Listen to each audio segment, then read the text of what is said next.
de respecter par décence la vie privée de quelqu'un, ce qui est consacré dans la Constitution française. C'est ce que font les partis politiques, ils respectent. Voilà pourquoi le silence de l'opposition, parce qu'ils respectent ça. Dans ce pays, la seule chose que l'opposition propose aux Ivoiriens, c'est la mort du Ouattara. Tout ce qu'ils proposent, ils ont on ne peut jamais. Soyons responsables. Soyons responsables. Aucun parti, Norbert, s'il te plaît, aucun parti. Voilà, pour le compte de la chaîne télé. Aucun parti d'opposition en Côte d'Ivoire. Il dit aujourd'hui, les partis politiques sont dans l'attente. C'est l'analyse. Les partis politiques. Non, je prolonge son analyse. Il dit tous les partis politiques sont dans l'attente. Ils attendent que ce qui le totalement arrive au président Ouattara. Alors, aucun parti d'opposition au Côte d'Ivoire n'a spéculé sur la mort d'un acteur politique. Aucun parti politique d'opposition n'a spéculé sur l'état de santé et ni le décès, d'accord, d'un acteur politique en Côte d'Ivoire.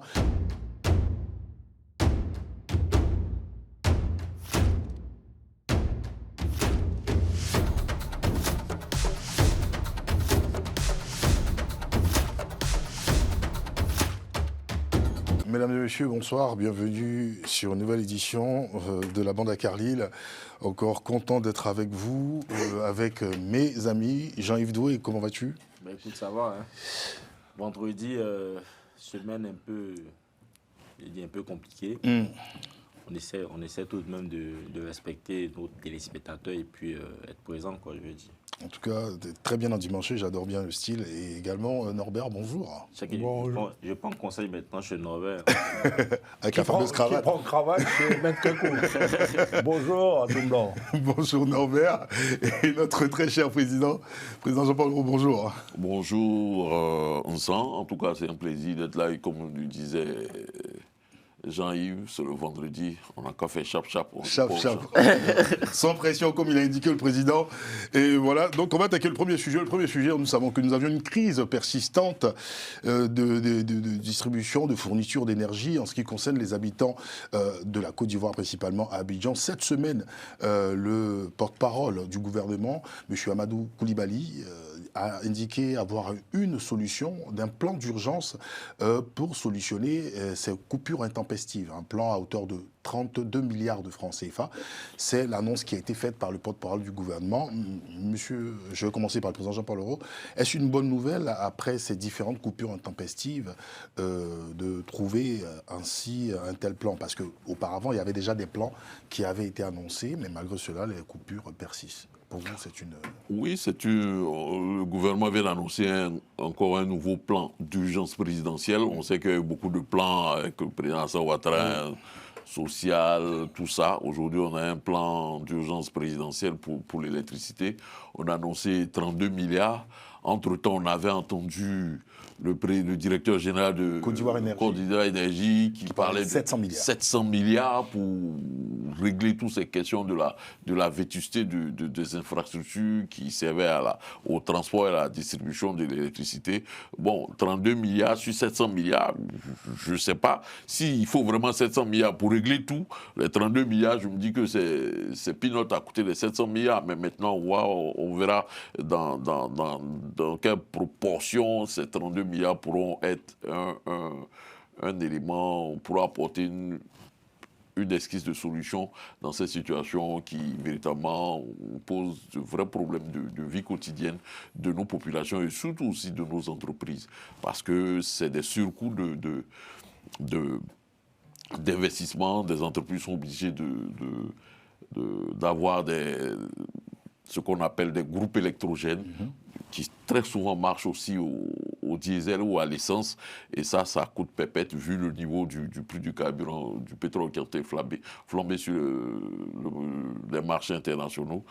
Donc j'espère vraiment que dans le meilleur des cas, on n'aura pas avec ces 32 milliards et certainement d'autres financements additionnels, on va pouvoir régler d'une façon définitive la question des coupures intempestives d'électricité en Côte d'Ivoire. Parce qu'il faudra que je note aussi que ce n'est pas nouveau.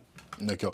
Jean-Yves, en fait, effectivement, les difficultés récurrentes d'approvisionnement, est-ce que cela ne prouve pas en fait une faille structurelle même au niveau de notre système d'approvisionnement d'approvisionnement d'électricité? Parce que 32 milliards, comme l'a indiqué le président, est-ce qu'il ne s'agit pas là en fait d'une solution, je dirais, minime ou ponctuelle? Est-ce qu'il ne faut pas véritablement revoir la structure même d'approvisionnement d'électricité en Côte d'Ivoire? Oui, ouais, mais je pense qu'effectivement, je vais essayer de effectivement, c'est pour essayer de restructurer, je veux dire, tout ce qui est, toute la chaîne d'approvisionnement, pour ne pas dire de distribution. C'est pour cela que le DG de Côte d'Ivoire Énergie a annoncé le plan de 700 milliards. Donc ce plan-là, c'est pour pouvoir revoir c'est-à-dire tout le système de distribution et puis le remettre, je veux dire, le moderniser pour qu'on n'ait plus ce genre de coupure-là. Mais ce plan-là, pour moi, il va s'étendre sur plusieurs années, je crois.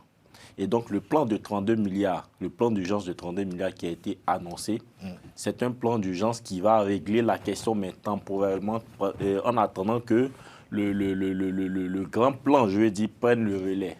En attendant que ce grand plan soit effectif, il y a un plan de 32 milliards, il y a un plan d'urgence de 32 milliards qui a été annoncé. C'est ce que moi je comprends.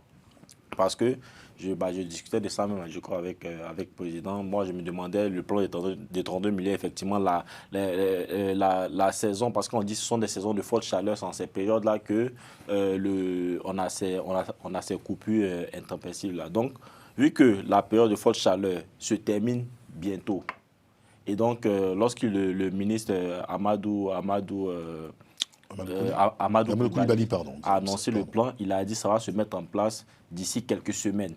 Donc, quelques semaines, je crois qu'on tombe on est dans la période d'avril, donc fin avril.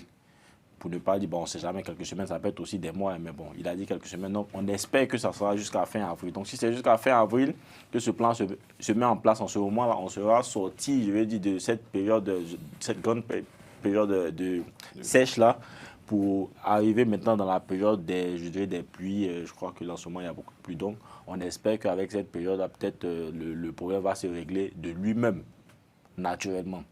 Donc, à quoi va servir les 32 milliards pour le plan d'urgence qu'ils sont en train de mettre là? Donc, pour moi, en fait, c'est-à-dire ce plan d'urgence-là, des 32 milliards-là, c'est juste pour essayer d'anticiper pour les années futures, hein, histoire de régler le problème, mais ponctuellement, en attendant que le plan de 700 milliards puisse prendre le relais par la suite. D'accord. Donc c'est une solution temporaire qui a été trouvée. Oui. Donc cette solution temporaire pour toi, Jean-Yves, en fait, a pour but en fait, d'anticiper sur les prochaines coupures, quelles que soient les conditions climatiques. Voilà.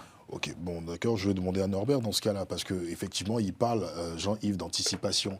Nous rencontrons les mêmes problèmes au niveau de différents secteurs. On a eu le cas de la crise cacaoyère, nous avons tous évoqué ici aussi la stabilisation par anticipation.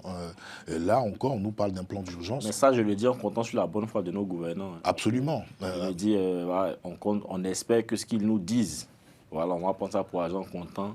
Sinon, aujourd'hui, je vais dire, la confiance entre ce qu'ils disent et ce qui est, franchement, cette confiance-là est rompue. D'accord. Il faudrait qu'on se dise la vérité, la confiance est rompue. Maintenant, on espère toujours qu'ils le font aujourd'hui avec ce qu'ils disent. Ce sont des dits de bonne foi. Donc, on se permet aussi d'espérer que voilà, ce plan d'urgence-là, c'est un plan, je vais dire, ponctuel. Et puis, on a le grand plan de 700 milliards qui va maintenant prendre le relais. D'accord. Alors, Norbert, dans ce cas-là, est-ce qu'on pourrait dire qu'il y a certainement un manque d'anticipation? Parce que nous avions connu des crises déjà en termes de fourniture d'électricité. Les années passées. Hein. Je me rappelle le 1er mai 2018 ou 2017, si je ne m'abuse, on a eu une déclaration du chef de l'État, M. Alassane Ouattara, en face des différents syndicats, en s'adressant aussi aux populations ivoiriennes, en disant qu'il prend le pouls de la situation. À partir de ce moment-là, il avait déjà pris des mesures en consultant ses ministres. Aujourd'hui, nous avons M. Amadou Coulibaly qui revient sur un plan de 32 milliards. Est-ce que, véritablement, il n'y a pas de faille au niveau du gouvernement en termes d'anticipation pour des secteurs clés? On a eu la crise cacaoyère, là, c'est le secteur de l'énergie en termes de distribution. Poser la question, c'est y répondre. Évidemment, évidemment. S'il fallait choisir un mot pour décrire ce qui vient de se passer à la sortie du Conseil des ministres avec l'annonce des 32 milliards, moi, je prendrais volontiers le mot que vient de prononcer sur ce plateau Jean-Paul Auroux. il a utilisé un mot anglo-saxon, le mot peanut. Alors peanut, ça veut dire des cacahuètes, ça veut dire des arachides, hein, c'est-à-dire rien du tout. C'est rien du tout. C'est Jean-Paul Auroux, je le cite, et il a 1000 fois raison. En un mot, vous avez tout réuni. 32 milliards, c'est rien du tout. Là, évidemment que sur ces questions, tout est question d'anticipation. Déjà, il faut prendre la mesure de ce que représente le dossier. L'électricité, c'est considérablement important. Je vous donne une autre illustration qui date de cette semaine. Cette semaine, aux États-Unis, à Washington, le président Donald Trump a prononcé un discours très menaçant. Il a menacé les Iraniens de les renvoyer à l'âge de pierre. Vous avez entendu ça. Et comment compte-t-il s'y prendre ? Si vous ne signez pas, je vais bombarder vos centrales électriques. Je vais vous couper l'électricité. Et si je vous coupe l'électricité, je vous renvoie à l'âge de pierre. Parce qu'effectivement, plus rien ne marche. Vous appuyez sur le bouton, ça ne marche pas. Il n'y a pas de lumière, pas d'électricité. Vous ne pouvez pas faire tourner vos machines quand vous êtes un artisan. Tout s'effondre. Quand vous êtes malade à l'hôpital, les machines qui vous maintiennent en vie ou qui sont là pour vous sauver ne marchent pas. Vous perdez la vie. C'est terrifiant, l'électricité. Bien. Mais en revanche, l'électricité, c'est quelque chose qu'on maîtrise totalement, qu'on planifie totalement. Totalement. Ainsi, lorsque Alassane Ouattara a été installé au pouvoir en 2011 dans les conditions que l'on sait, toutes les fées se sont penchées sur son berceau pour l'aider.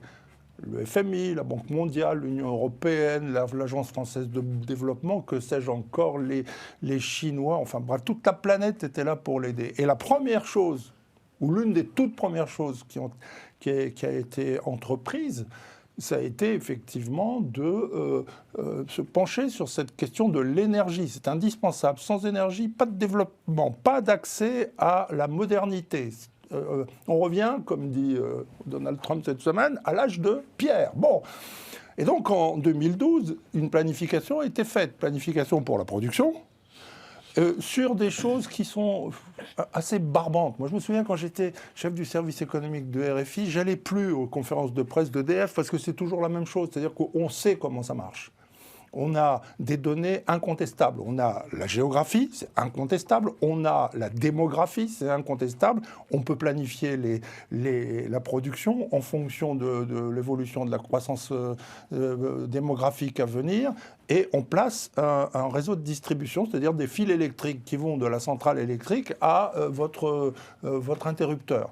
Tout est prévu, bien. Et tout est financé.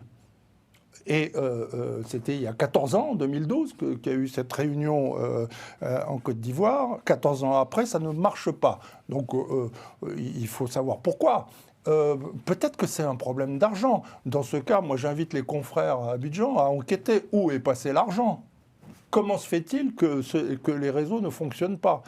Mais vous croyez quoi ? 32 milliards ? Alors que vous avez un responsable, un professionnel, un électricien qui vous dit il faut 700 milliards. Vous croyez que ça va marcher ? Ça ne marchera pas. Et donc, Jean-Paul a tout à fait raison d'utiliser le mot peanut, cacahuète. Je vais en ajouter un autre.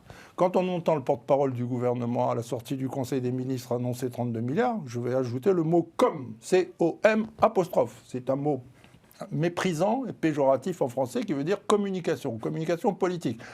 On sert à des Ivoiriens qui n'en peuvent plus, qui ne dorment pas la nuit, qui sont agressés par les moustiques, on sert de la com politique. C'est tout ce qu'on sait faire. Et pour cause, parce que, et je m'arrêterai là, ce problème d'électricité, il n'y a pas qu'en Côte d'Ivoire qui se pose en Afrique. Récemment, je suis passé au Gabon. Au Gabon aussi, ils ont ce genre de problème. Ils ont été obligés en urgence de faire appel à un prestataire étranger qui est venu avec des barges au large de Libreville, mais ça ne marche pas. Ça ne marche pas. C'est pas comme ça qu'on va régler le problème. Donc il faut avoir le courage de dire honnêtement la vérité aux Ivoiriens qui suivent la bande à Carlyle. Tant qu'ils pourront la suivre, parce que quand il n'y aura plus d'électricité, ils ne pourront plus nous suivre, et ça sera vraiment dommage pour nous et pour eux. Et leur dire la vérité, à savoir que non, ça ne marchera pas. pas, parce que ça ne peut pas marcher. Alors dans ce cas, attendons de voir, Norbert, si ce plan, annoncé, ce plan ponctuel ne marchera pas. Parce que, vu l'annonce qui a été faite, c'est une solution provisoire, le temps que le véritable plan, comme annoncé par le directeur en fait, de Côte d'Ivoire Énergie, puisse être mis en exécution. Alors, j'aimerais, avant votre intervention... Non, ajouter une chose à ce que Norbert vient de dire. C'est vrai que c'est peanuts. Mais il faudra comprendre que ce que Jean va expliquer avec, à mon sens, beaucoup d'intelligence, c'est-à-dire sur les 700 milliards, c'est un plan, je dirais, pour régler la question définitive du transport et de la distribution de l'énergie liée, et comme le gouvernement et Côte d'Ivoire Énergie le dit, ce n'est pas une question de production, c'est une question de transport, de distribution de cette électricité-là aux différents foyers. Norbert a précisé aussi qu'il y a la question de la démographie. Est-ce que nos gouvernants ont anticipé surtout cette question de la démographie ivoirienne? Vu les choses, on s'imagine que non. Parce qu'on ne peut pas, tel qu'on produit, on dit qu'on a le courant, comme on dit, le courant, on ne peut pas conserver, hein. On ne peut pas conserver, quand on produit, là, on met dedans en même temps. Mais vu la qualité, si tu as un petit fil de courant, tu mets une importante quantité d'énergie, ça ne tiendra pas, le fil il casse. Le fil, il est vétuste. Donc, donc je pense que peut-être que les 32 milliards vont permettre de régler comme une sorte de pansement avant de se retrouver à l'hôpital pour penser qu'il y a des points de suture ou quoi que ce soit. Aujourd'hui, pour régler la question de la vétusté, au premier abord d'un certain nombre de choses, et puis peut-être aussi, et puis notre courant, là, il est produit essentiellement par des centrales thermiques, hein. Donc du coup, c'est que c'est du gazole qu'on brûle pour avoir de l'électricité. Du gaz. Donc, à côté de ça, dans les 32 milliards, il faut qu'on pense que notre réserve, là, donc, il y a tous ces éléments-là qu'il faut prendre en compte. Voilà pourquoi, moi, je n'ai pas envie de m'aventurer pour dire que les 32 milliards ne serviront à rien. Ça va sans doute servir à quelque chose, de régler les choses de façon... Et puis, heureusement, d'ailleurs, que dans quelques semaines, on va passer à la saison des pluies. Et puis, on va tirer moins sur le courant, sur l'électricité, ce qui va certainement amener à une baisse de la consommation, une baisse des trucs, et puis permettre de faciliter les changements sans doute des câbles, du réseau, tout ça, améliorer tout ça. Mais véritablement, il faudrait que le gouvernement prenne ça. Ils l'ont pris à bras le corps. Moi, je pense que c'est suffisant, nécessaire. Et trouveront les ressources publiques, les ressources privées. Moi, je pense que c'est le temps même de réfléchir même toute la question de la production, du transport et de la distribution en Côte d'Ivoire. Est-ce qu'on sort de ce monopole de la CIE? Qu'est-ce qu'on fait exactement? Ok, rapidement. En fait, moi, je crains par contre que ce plan d'urgence-là devienne le plan définitif. Parce que, vu qu'on a une opacité dans la gestion de la chose publique, les gens, ils ont cette tendance-là, ils ont cette fâcheuse habitude-là de se contenter, c'est-à-dire de la solution temporaire. Ils vont se dire, bah, ok, la solution temporaire a été trouvée, vu que ça résout le problème. Et donc, comme on sait aussi que souvent dans nos républiques africaines, en Côte d'Ivoire, les gens doivent leur poste, souvent leur positionnement, ils le doivent à leur parti politique. Le parti t'a positionné. Une fois que tu fais les louanges du président de la République, tu chantes bien son nom, comme on le dit, quel que soit ce qui va se passer, tu ne seras jamais débarqué. Et donc, quelle que soit ta gestion, grande opacité, il y aura, on ne saura pas où les 700 milliards sont passés. Finalement, voilà, tu as géré ton truc comme... Donc, pour l'instant, on a 32. Voilà. Mais justement, moi, ce que je crains, c'est quoi? C'est que les 32 milliards qui vont résoudre le problème temporairement, il ne faudrait pas que ces 32 milliards soient la solution définitive. Parce que les gens peuvent se contenter de ça et puis derrière, ils vont détourner beaucoup les 700 milliards et finalement, ils ne pourront pas résoudre. Et on va se retrouver encore quelques années plus tard dans ce genre de situation-là. Et on ne pourra pas faire d'audit parce que voilà, ce sont des gens qui sont proches du pouvoir, qui font les louanges, qui chantent les louanges du président. Donc, on ne pourra pas être poursuivi. Donc, justement, je veux dire que cette opacité aussi de la gestion de la chose publique, il faudrait que ça s'arrête. Il faudrait qu'on ait une bonne transparence pour que chacun puisse faire réellement son travail, pour qu'on puisse maintenant voir les problèmes soient véritablement réglés. Norbert, rapidement. Oui, la sécurité énergétique dans un pays, ça passe aussi par ce qu'on appelle, un terme un peu technique et un peu mystérieux pour les téléspectateurs, par le mixte énergétique. C'est-à-dire qu'en clair, on ne met pas tous ses œufs dans le même panier. Et donc, lorsque on est dans une situation de très grande dépendance à une des sources, on court des risques. Bon, en France, par exemple, c'est tellement bien planifié qu'à la fin, c'est plus intéressant pour un journaliste économique d'aller voir. Ça marche très bien. Ça devient normal, donc, en fait. Lorsqu'il y a une catastrophe, une tempête, bref, l'électricité est rétablie en 48 heures. Les Français le savent. Et donc, ils peuvent dormir sur leurs deux oreilles. Bien. Je répète, ça a été planifié en 2012, cette affaire en Côte d'Ivoire. C'était il y a 14 ans. Si ça n'a pas été réglé en 14 ans, ça ne va pas être réglé en 14 jours ou en 14 mois.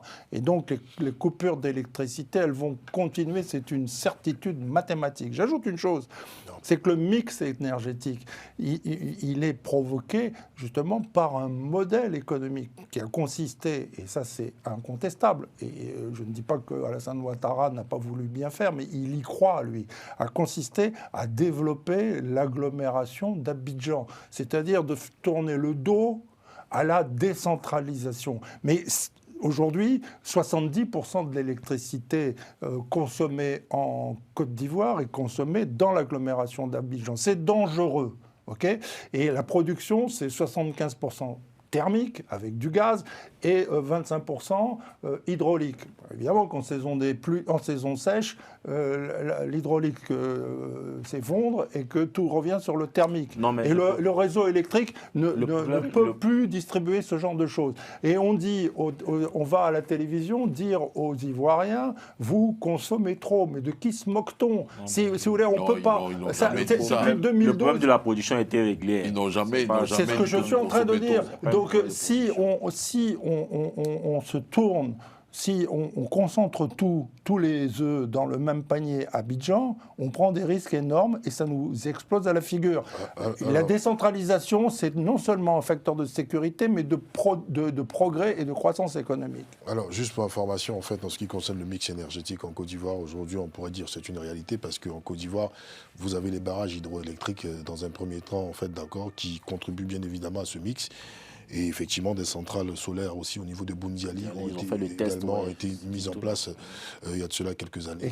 Et qui représentent combien de la production pour l'instant? On n'a pas de problème de production. Mais non, on n'a pas de production. On n'a pas de problème de production d'énergie. C'est le transport et la distribution qui posent problème parce que les infrastructures pour transporter et distribuer sont vieillots. Mais non, vieillots. Attends, on avait prévu ça. Tout était programmé en 2012. Des crédits ont été alloués. Normalement, ça ne devrait pas tomber en panne. Si ça tombe en panne, c'est qu'il s'est passé quelque chose. Alors, et ce quelque chose-là, il a probablement à voir avec les crédits, avec l'argent. C'est ça le problème. Pour l'instant, ce qui nous importe, qu'est-ce qu'on fait pour régler ce problème-là? Bon, on ne peut rien faire. De toutes les façons, on verra les fruits des 32 milliards qui ont été éjectés. Ponctuellement, s'il faudra revenir sur ce point pour refaire notre émission, on refera cette émission, en tout cas pour voir quel est l'impact des 32 milliards qui vont être débloqués pour solutionner ponctuellement le problème des populations ivoiriennes. On va aller rapidement sur un autre volet, un volet assez politique qui m'intéresse, messieurs. 80 ans du Parti démocratique de Côte d'Ivoire en préparation et la fête de la renaissance du Parti des peuples africains, PPACI. Alors, moi, il y a un point qui est quand même... je dirais inquiétant, hein. J'ai échangé hier en aparté avec le président Jean-Paul Auron. Je parlais de ce folklore, parce que les populations ivoiriennes, effectivement, aujourd'hui, disent que les partis politiques, surtout d'opposition, manquent à l'appel quand il y a des prises de décision qui sont faites, et on voit effectivement ces célébrations. Est-ce qu'on peut dire qu'aujourd'hui, un grand parti tel que le PDCI-RDA, le PPACI, sont dans du folklore et ne font pas preuve de pragmatisme et de réalisme en ce qui concerne, d'accord, la politique mise en place. Là, nous avions débattu sur le premier sujet. En ce qui concerne la distribution de l'électricité, on n'a pas vu véritablement les partis politiques prendre la parole et pouvoir donner leur point de vue. Alors, je vais commencer par le président Jean-Paul Aureau. C'est fait. 80 ans, c'est quand même symbolique pour le PDCI-RDA. Il y a une fête de la Renaissance pour le Parti des peuples africains. Est-ce qu'aujourd'hui, on peut dire que les partis politiques ne sont pas en déphasage avec la réalité des populations? Pour l'instant, c'est vrai, on en a parlé hier, toi et moi. Mais entre-temps, pendant qu'on en a parlé, il y a eu la tribune du PPAC. Tout à fait. Avec Monsieur Justin Kone-Katina qui a fait une réflexion sur la question de la crise du cacao, qui a fait des observations. J'avoue que ça m'a gêné. Ah. Ça m'a gêné. Alors, bon. Un parti comme le PPACI, c'est vrai, c'est le PPACI aujourd'hui, mais ils ont dirigé ce pays, ce qui est à Laurent Gbagbo a dirigé ce pays pendant 10 ans. La plus grosse crise de l'électricité, c'était en 2008. Tout à fait. Où on a eu un blackout total sur Abidjan. Il n'y a pas eu courant partout pendant, je crois, une journée. Où on parlait de délestage. Non, toute une journée, je ne me souviens plus de cette date exactement. Toute une journée, il n'y avait pas courant à Abidjan. Je n'ai pas dit Yopougon, non, tout Abidjan et sa région. Mais c'était chaud. Quand on a dirigé ce pays et qu'on n'a pas été capable de régler ces questions-là, d'adresser des problèmes, des solutions sérieuses. Là, sur le cacao dont on parlait, et cacao, moi je n'ai pas envie de revenir sur les scandales qu'on a connus sur le cacao, sous Laurent Gbagbo. On a connu ça. Il y a eu même une usine qui a été achetée. À Fulton. On n'a jamais vu une seule brique de cette usine-là à des centaines de milliards de nos francs CFA. Pourtant, si on était sérieux, on pourrait construire cette usine-là chez nous en Côte d'Ivoire. On a connu des scandales du cacao en Côte d'Ivoire. Laurent Gbagbo lui-même, il a mis des dirigeants de la filière Café Cacao en prison. On a détourné des milliards, des centaines de milliards. Quelquefois, quand on a dirigé ce pays, moi je pense qu'il y a des sujets qu'on devrait aborder avec un peu de, je dirais, pondération, de mesure et d'humilité. Mais à côté de ça, aujourd'hui, la situation des Ivoiriens, la situation sociale, la situation, les conditions, le pouvoir d'achat des Ivoiriens est tellement devenu difficile. Et puis, on voit le PDCI.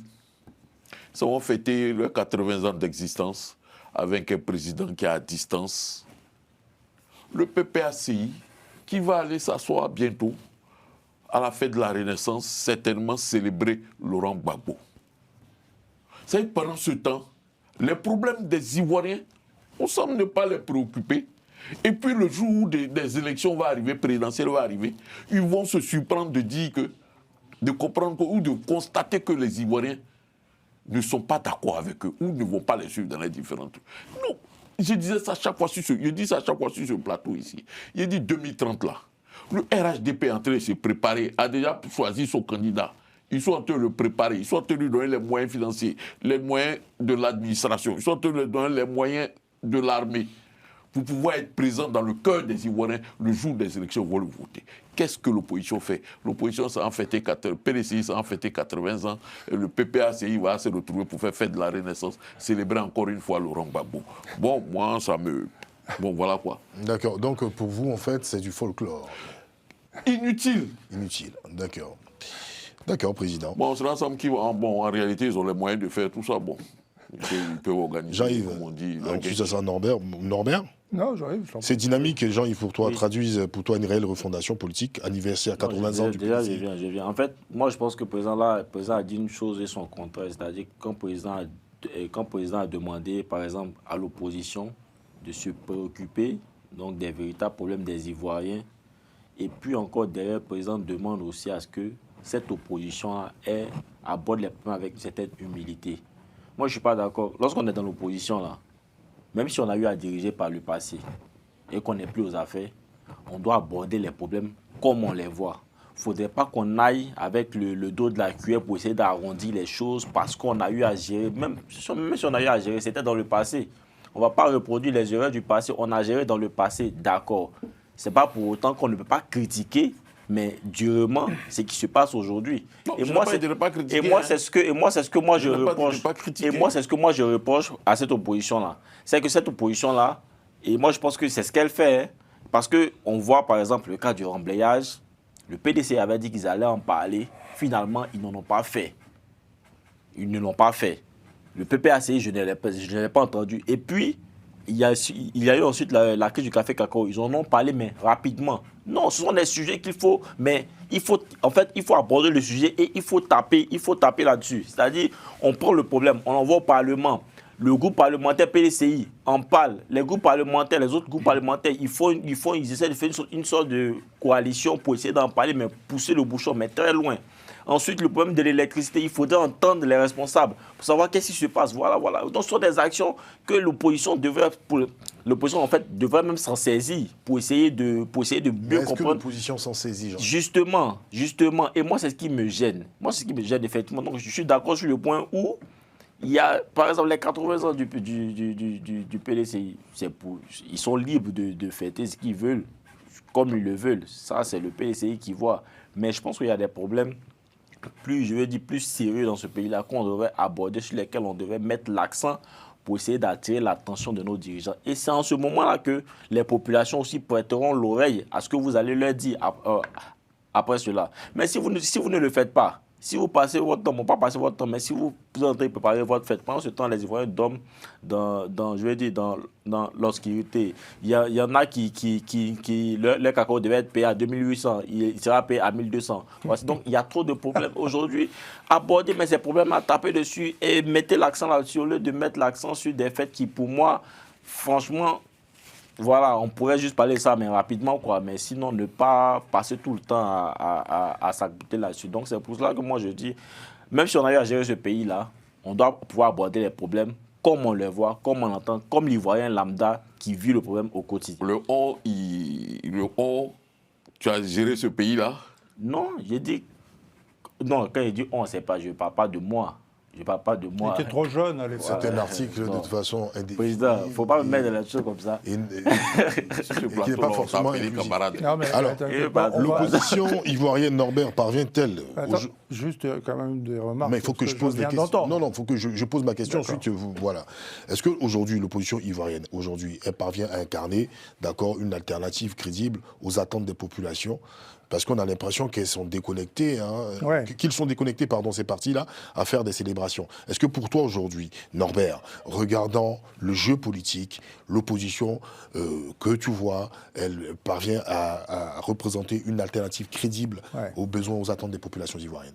Eh bien, je vais répondre à cette question, mon cher Atoum Blanc. J'attends. Mais juste avant, quand même, quelques remarques sur ce que je viens d'entendre. Tout à l'heure, j'ai dit que quand Alassane Ouattara est arrivé au pouvoir, toutes les fées de la planète se sont penchées sur son berceau. J'ai fait la liste, FMI, Banque mondiale, Union européenne, Agence française de développement, que sais-je encore, les Chinois, tout le monde était là pour l'aider. Quand Laurent Gbagbo a été élu président de la République en 2000, il n'avait même pas encore posé les fesses sur le fauteuil présidentiel que toute la planète lui tombait dessus, pour lui mettre des bâtons dans les roues, pour multiplier des tentatives de coup d'État pour le renverser. Comparer Alassane Ouattara et Laurent Gbagbo, c'est aussi rappeler ça. Rappeler cette époque. Fulton, c'est la communauté internationale. Les détournements de milliards au sein de la filière café cacao sous Laurent Gbagbo, c'est la communauté internationale. Alors, rappeler cette énorme différence. D'un côté, un président qui est encensé par la communauté internationale et par la presse ivoirienne aujourd'hui, par des tas de journalistes turiféraires, dont un certain Jean-Paul Aureau, qui, à l'époque, était un turiféraire du Front populaire ivoirien de Laurent Gbagbo. Donc aujourd'hui, Norbert, M. Jean-Paul Leroux, en fait, en sens... C'est-à-dire qu'à la messe, c'est lui qui passait l'encensoir. Et aujourd'hui, il vient dire le contraire. Encore incapable de développer. Alors je vais développer. Avec des répondre arguments. à la question. Mais le meilleur argument pour toi, c'est m'attaquer personnellement. Non, mais je rappelle à nos auditeurs que ta crédibilité, elle est à l'aune de tes écrits.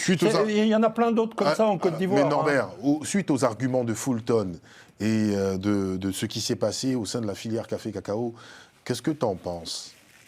Ah, tu veux qu'on revienne sur les années Gbagbo? Mais moi, je viens de le dire. Et d'ailleurs, Jean-Paul Leroux vient de le dire. Il y a eu une grande coupure d'électricité en 2008 en Côte d'Ivoire. Mais il a dit lui-même, je le cite, il n'y a qu'à vérifier, revenir un peu en arrière. Il a dit ça a duré une journée. Mais là, les coupures d'électricité en Côte d'Ivoire, ça ne dure pas une journée, ça fait des mois que ça dure. Et j'ai dit une chose. Ne prends pas les choses comme ça. Ce blackout-là, total, ne veut pas dire que il n'y avait pas eu de coupure d'électricité. Je te cite. C'était le sommet. Mais arrête, tu dis toi-même. Avant et après, je reprends. Tu t'es trompé. Je ne me suis pas trompé. Je reprends. Vas-y, reprends. Il y a eu le blackout total sur une journée où il n'y a pas d'électricité. Cela ne veut pas dire qu'avant cette journée, il n'y avait pas de coupure intempestive. Et après cette journée, il n'y avait pas de coupure intempestive. Je reprends. Voilà. Je reprends. Quand il y a eu des malversations sur la filière café-cacao, je suis très content que tu parles du passé, c'est un passé que je connais très bien, j'y étais moi. Mais il faudra répondre principalement à la question. Est-ce que les partis d'opposition, Norbert, représentent une alternative crédible aux yeux des populations ivoiriennes? Oui, alors là, je reviens à la question. Donc, de quoi parle-t-on? On parle du PDCI. Les 80 ans. Et du PPAC. C'est la fête de la Renaissance. Bien. Ces deux partis, pour l'élection présidentielle de 2025, étaient en alliance au sein de ce qu'on appelait le Front commun. Ils étaient en alliance. Tout à fait. Bien.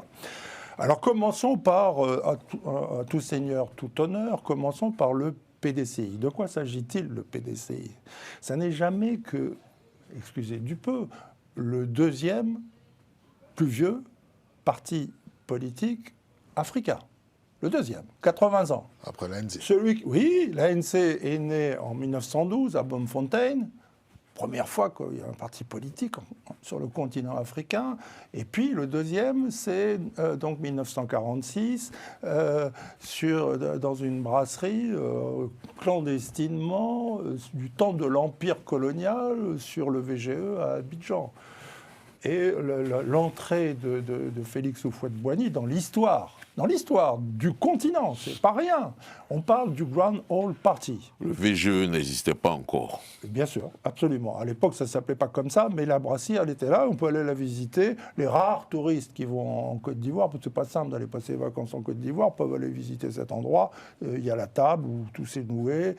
C'est très émouvant. Le PDCI, c'est un monument. C'est, pour moi, ça a été, c'est et ça restera le premier grand parti politique ivoirien, autour duquel s'est structurée la Côte d'Ivoire. Ensuite, ça a été un parti unique, jusqu'à ce que, sous l'impulsion de Laurent Gbagbo, on atteigne un niveau de multipartisme en 1990, et nous y sommes encore.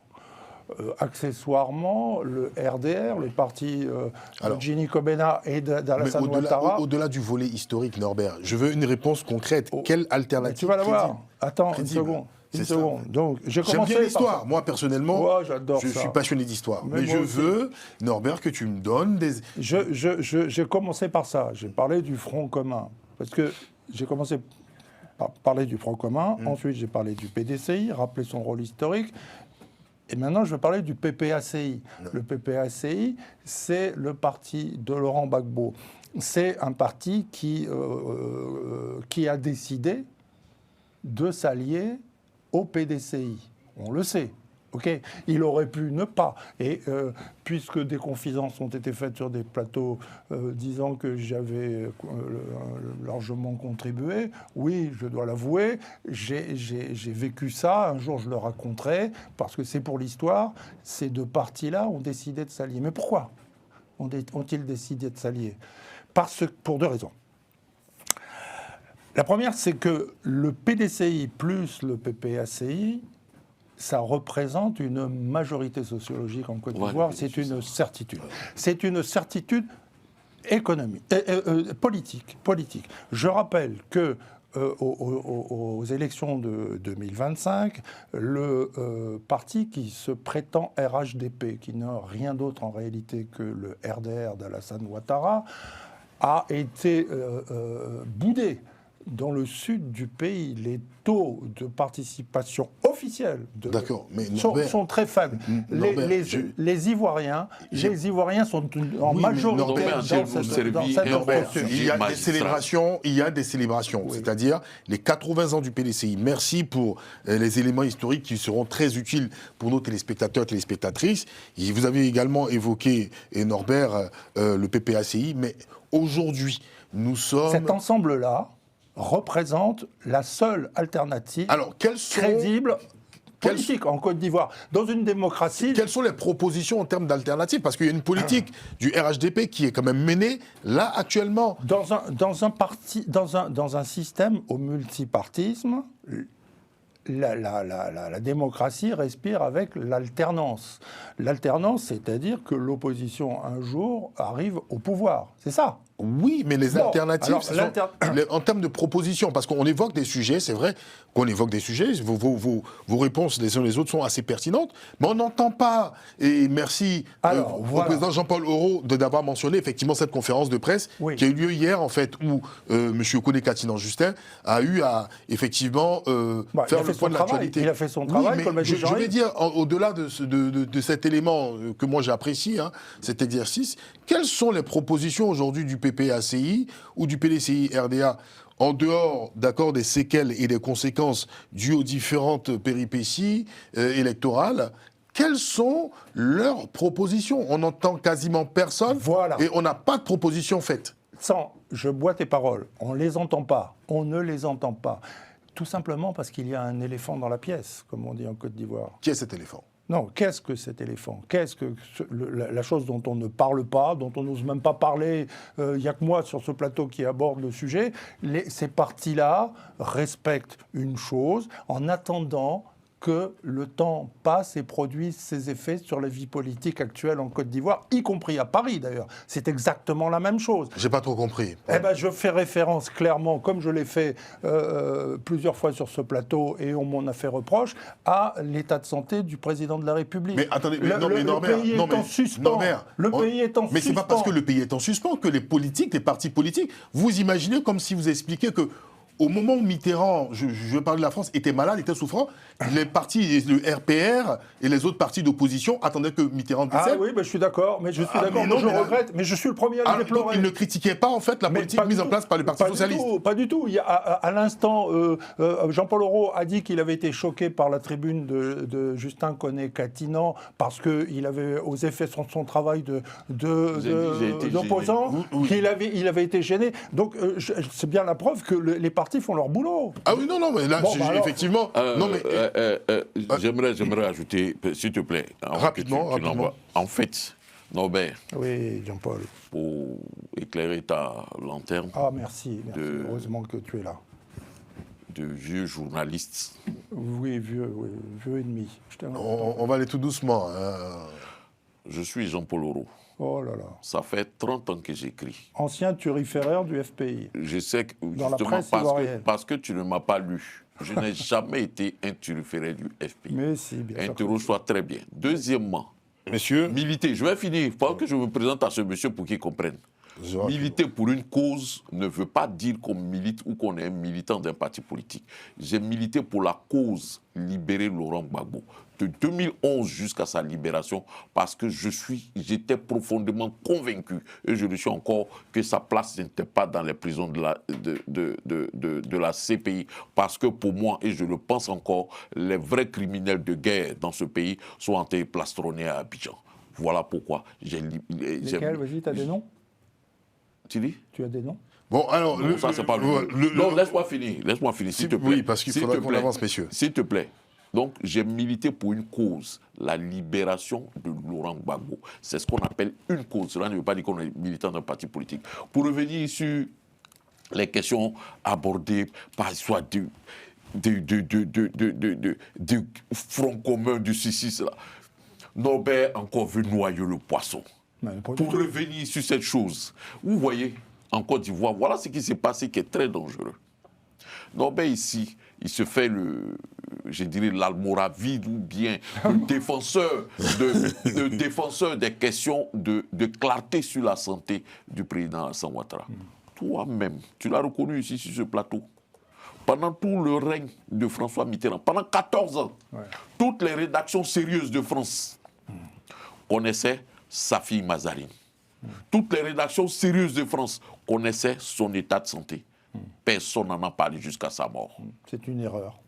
Ah, c'est si ce plateau à toi, tu as véridique. Alors, monsieur, toi, tu as eu raison. Et puis toi, aujourd'hui, tu reproches aux journalistes français, aux journalistes ivoiriens, de respecter par décence la vie privée de quelqu'un. Ce qui est consacré dans la Constitution française. C'est ce que font les partis politiques. Ils respectent. Voilà pourquoi le silence de l'opposition. Parce qu'ils respectent ça. Dans ce pays, la seule chose que l'opposition propose aux Ivoiriens, c'est la mort de Ouattara. Tout ce qu'ils proposent, ils sont on ne peut jamais. Soyons responsables. Soyons responsables. Aucun parti, Norbert, s'il te plaît, aucun parti. Voilà, pour le compte de la chaîne télé. Aucun parti d'opposition en Côte d'Ivoire. Il dit aujourd'hui, les partis politiques sont dans l'attente. C'est l'analyse. Les partis politiques. Non, je prolonge son analyse. Il dit tous les partis politiques sont dans l'attente. Ils attendent que ce qui le totalement arrive au président Alassane Ouattara.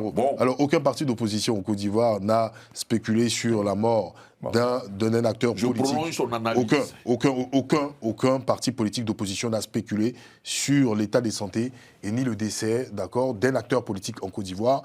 Le sujet, il était précis. C'était folklore ou pragmatisme. J'ai eu vos réponses, messieurs. On va aller directement sur le prochain sujet qui va dans le même sens, discipline ou sanctions internes. Nous avons appris, Jean-Yves, comme hier, on l'a dit aussi en off, que la liste des personnes sanctionnées par le RHDP fait cas de presse sur certains sites. Alors, la question que je me pose, est-ce que c'est véritablement le retour à la discipline où ces sanctions internes, démontrent un petit peu en fait la frilosité du parti par rapport à des échéances à venir dans le futur. On va parler par exemple des sénatoriales, des régionales et même des municipales dans 2 ans. Est-ce que pour vous, cette sanction était-elle nécessaire? Je commence par Jean-Yves qui n'a pas encore pris la parole. Bon, si je veux me positionner en tant que, je dirais, militant du RHDP, je dirais oui.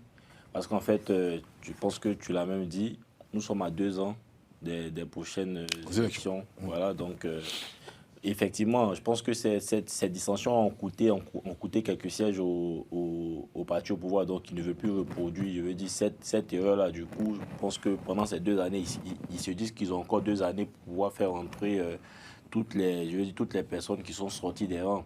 Donc, pendant ces 2 années-là, les sanctions qui ont été, je pense, retenues, c'était, je crois, il y avait un blâme, il y avait interdiction de se présenter sous la couleur du genre du parti pendant 3 années et tout. Donc, 3 années, effectivement, ça va au-delà des élections. Donc, tout à fait. C'était vraiment calculé.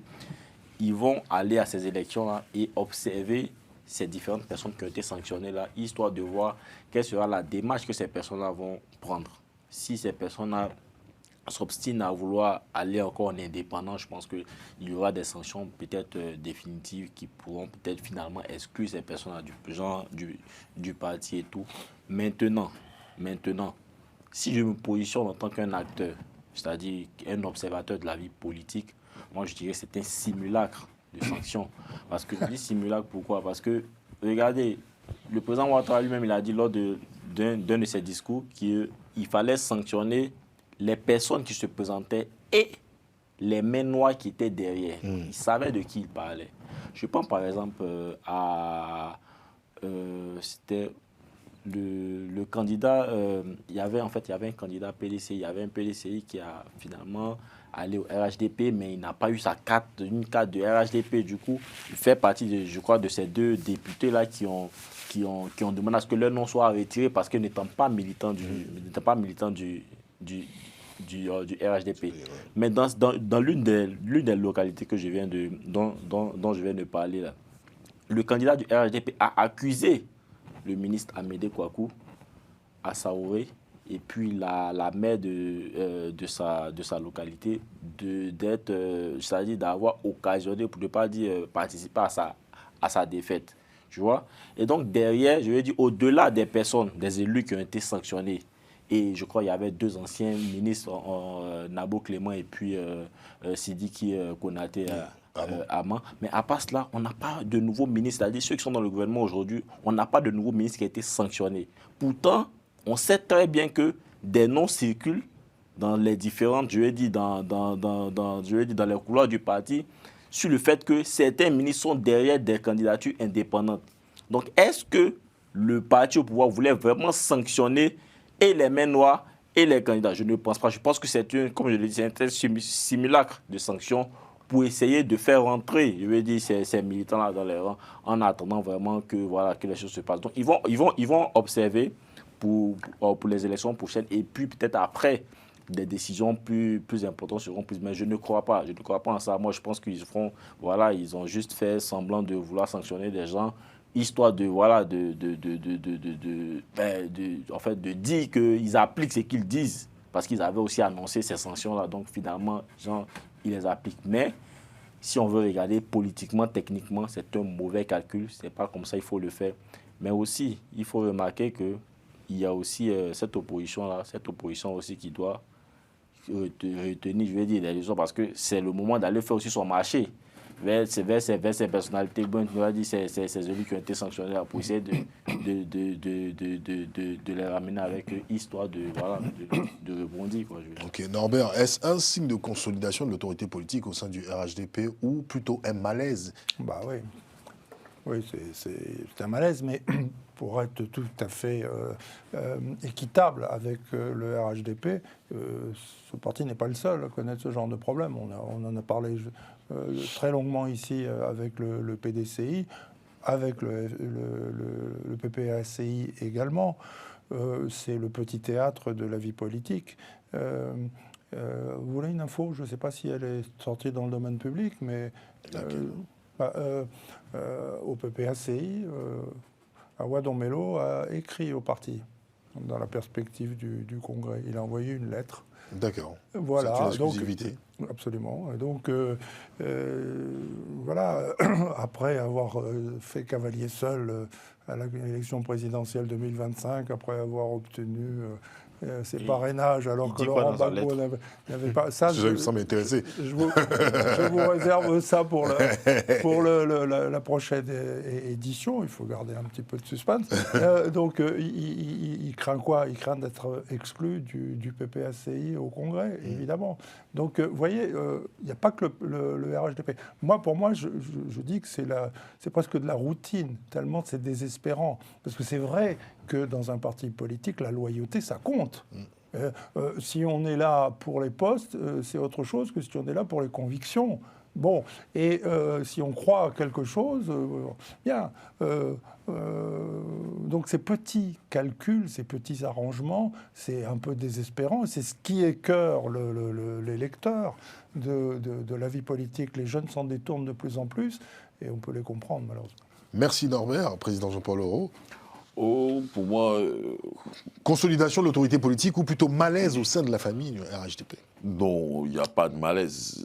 Pour moi, ce que Jean vient de dire tout à l'heure, c'est un simulacre. Parce que le RHDP, pour moi, veut faire une sorte de pédagogie pour dire à leurs militants ou cadres que voilà, ne faites plus ceci, parce qu'auparavant ça s'est fait, ils ont toléré, ils ont laissé passer, et puis après ils ont vu que ça continue et ça peut être gangrénant pour leur parti politique. Parce que le RHDP sait que c'est le dernier mandat du président Alassane Ouattara. Certainement, pour des raisons que je peux dire, 2030, je ne suis pas sûr que le président Alassane Ouattara aille pour un premier mandat d'une 4e République. Non, je ne pense pas que ça puisse se faire. Donc, ils ont besoin pour l'instant, en tout cas pour celui qui sont en train de préparer, qui pour ma part est visiblement Ténébrahima Ouattara, il a besoin d'avoir une équipe soudée autour de lui, des cadres soudés. pour affronter, parce que lui-même, il sait qu'il n'est pas Alassane Ouattara, il n'a pas la même équation que lui. Donc, certainement, il doit aller avec une équipe soudée, de sorte à éliminer la conséquence, c'est qu'il élimine je pourrais dire, les hostilités internes, ce qui pourrait lui poser problème en interne. Et puis pour pouvoir affronter avec sérénité les hostilités externes. Voilà la logique dans laquelle, pour moi, j'observe la situation. Et ça se voit au PDCI, ça se fait comme il a rappelé. Tout parti politique a besoin. On ne peut pas, d'un parti politique, avoir des sons, l'autre parle ici, l'autre parle ici. Ce n'est pas intéressant. Donc voilà, on peut PACI, ça se fait. On a parlé la dernière fois du pardon de M. Stéphane Kipré. De l'honorable Stéphane Kipré. Bon, beaucoup d'entre nous ici savent que ça n'aura pas, il n'aura pas une réponse favorable. En tout cas, pour moi, je suis convaincu qu'il n'aura pas une réponse favorable à son... Et pour Don Melo, à ton avis, comment ça va se passer? Comme c'est toi qui avais l'information de son courrier, il n'était pas au courant, donc il n'a pas pris le temps de la réflexion sur ça. Et puis, tu ne nous donnes même pas le contenu de la lettre qu'il a écrit. Bon, quand on regarde tout ça, la politique, nos partis politiques nous donnent, je suis d'accord avec toi, à vivre, à connaître un spectacle vraiment quelquefois ridicule. Et quand les jeunes manifestent ce désamour vis-à-vis de la politique, c'est ça là. C'est ça là, en fait c'est ça là. D'autres vont fêter, d'autres vont renaître, d'autres vont te demander pardon, d'autres vont te faire ceci. Bon, les jeunes se disent, ben, nous on n'a pas de travail. Quelquefois même on nous propose de rentrer dans l'armée, on court, on y va, on dit oh non, mais c'est ça le drame de notre vie publique en Côte d'Ivoire. Franchement, pour moi, les partis politiques, je comprends les jeunes aujourd'hui qui d'une certaine façon ne s'y intéressent pas parce qu'ils comprennent qu'en réalité, tout ce qui intéresse ces différents partis politiques, là, ce n'est pas l'intérêt des populations, mais c'est plutôt la question. Et c'est la raison pour laquelle le PDCI et le PPACI détiennent un espoir auprès de la jeunesse, l'espoir qu'un jour, il puisse y avoir une alternance. Parce qu'ils savent que si Laurent Gbagbo et Tidiane Thiam avaient pu se présenter à l'élection présidentielle 2025, on n'en serait pas là du tout. D'accord. Voilà. Alors, j'arrive rapidement. Tu souhaitais dire quelque chose? Oui, je souhaitais dire quelque chose, mais ça m'a... Alors, bon, je fais un dernier tour de table quand même pour, si vous avez un mot. Oui. Parce que la dernière fois, je vous ai écouté, je ne vous ai pas laissé vous exprimer, adresser un mot. On va saluer les gens. Ok, président. Non, tout simplement saluer, comme j'ai quelques secondes, M. Stéphane Hachi, un jeune Ivoirien qui est un fidèle de la bande à Caroline. Voilà, Stéphane Hachi reçoit mon coucou.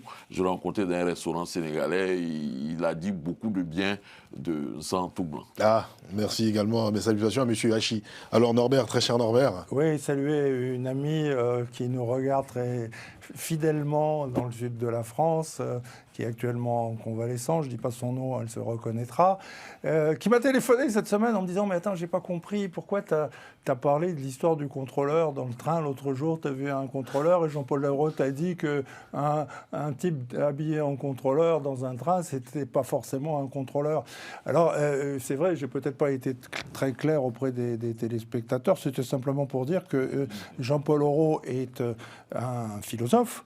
Et comme tout bon philosophe qui se respecte, il pratique le doute. Il a raison. Quand on voit un type habillé en contrôleur, c'est pas forcément un contrôleur. Je lui donne 100% raison. De même, quand il lit dans un mail de Nina Keita à Jeffrey Epstein que Jeffrey Epstein, on sait ce que tu aimes, il dit peut-être que Jeffrey Epstein aime le champagne. C'est un philosophe. C'est ce qu'on appelle le doute méthodique. Oui, voilà. Ben voilà, donc le philosophe a répondu. J'arrive. Oui, demander mes salutations à l'État de Côte d'Ivoire pour qu'ils essaient de résoudre cette question de l'électricité. Parce qu'on a vu, il y a Khalil qui me disait un jour qu'il y a un de nos téléspectateurs qui suivait la bande à Khalil. Et puis, il dit qu'ils ont coupé le courant sur lui. Ils ont quoi? Ils ont coupé le courant sur lui. Oh. Bon, il n'est pas le seul. Donc, oui, pour ne pas qu'on coupe le courant sur nos téléspectateurs. S'ils veulent, on va couper ça sur nos téléspectateurs. Ils ne vont pas les laisser. Voilà. Donc, moi également, je tenais à dire merci en tout cas à tous les téléspectateurs et téléspectatrices qui par leurs commentaires, moi ça m'arrive souvent d'aller regarder, lire leurs commentaires et que les commentaires soient positifs comme négatifs. on les apprécie et c'est ce qui rend effectivement, notre public assez dynamique et assez, je dirais, multiforme, si je peux m'exprimer ainsi.